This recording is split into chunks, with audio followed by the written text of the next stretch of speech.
நண்பர்களுக்கு வணக்கம். அந்த BS6 கார்பரேட்டர் கேட்டிருந்தாங்க நண்பர்கள்லாம். ஷைனு கார்பரேட்டர் வேணும்னு கேட்டிருந்தாங்க. ஸோ அது வர வைக்கப்பட்டிருக்குது. அதில் என்ன அப்படின்னா, கார்பரேட்டர் பார்த்தீங்கன்னா தெரியுது உங்களுக்கு. ஒரு பிளாஸ்டிக் பைப் ஒன்று கொடுக்கப்பட்டிருக்கு. அதுக்கப்புறம் அந்த பிளாஞ்ச் ஒன்று கொடுக்கப்பட்டிருக்கு. இந்த பக்கம் வந்து பிளாஞ்ச் ஆல்ட்ரு பண்ணியிருக்காங்க. அதே மாதிரி ஒரு கேபிளும் சேர்த்து கொடுக்கப்பட்டிருக்கு. இந்த கேபிள் வந்து என்ன வண்டி நம்ம கண்டுபிடிக்கணும். ஏன்னா நாளைக்கு கட் ஆகிடுச்சின்னு சொன்னால் கஷ்டமாயிடும். ஸோ என்ன வண்டி இது மேட்ச் ஆகுதுன்னு நம்ம பார்க்கணும். கொஞ்சம் இந்த கேபிளும் பார்க்கணும். இது வந்து ஒன்றாவே கொடுத்துட்றாங்க. ஃபஸ்ட் டைம் வாங்கும்போது கேபிள் கிடச்சிருது. அடுத்த முறை இந்த கேபிள் என்ன கேபிள் வரும்ன்றதை நம்ம கண்டுபிடிச்சாகணும். ஸோ அது ஒன்று மட்டும் இருக்குது. மற்றபடி எல்லாமே அப்படியே மாற்றமாக டிசைன் செய்யப்பட்டிருக்கு. இது என்னென்னா, மேலும் ஒரு 40 கார்பரேட்டர் இருக்கிறதா சொல்லியிருக்காங்க. அதை மொத்தமாக எடுத்துக்கிட்டால் ஒரு குறைந்த விலைக்கு தரோம் அப்படின்னு சொல்லியிருக்காங்க. நண்பர்களுக்கு யாருக்காவது தேவைன்னு சொன்னால், இந்த கார்பரேட்டர் ஒன்று வேணும்னு சொன்னால் நம்ம என்ன பண்ணலான்னா, அந்த 40ஐயும் பேசும்போது இன்னும் குறைந்த விலைக்கு நம்மளால் கொடுக்க முடியும்.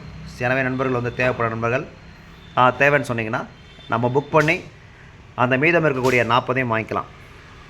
நன்றி, வணக்கம்.